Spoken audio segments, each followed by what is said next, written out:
تدريب للصوابع أو تكنيك للصوابع. هنسيب ده فري مطلق أو آخر اللي هو الميل.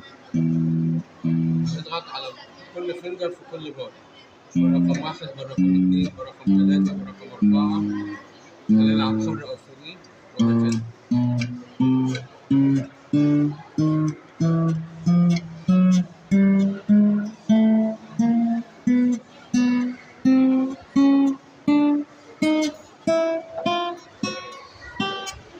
اشتغل تاني بسرعة.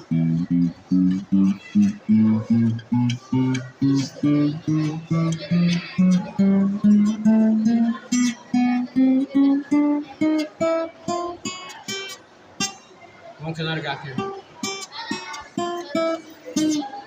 وهكذا. زي في النهاية زي صح.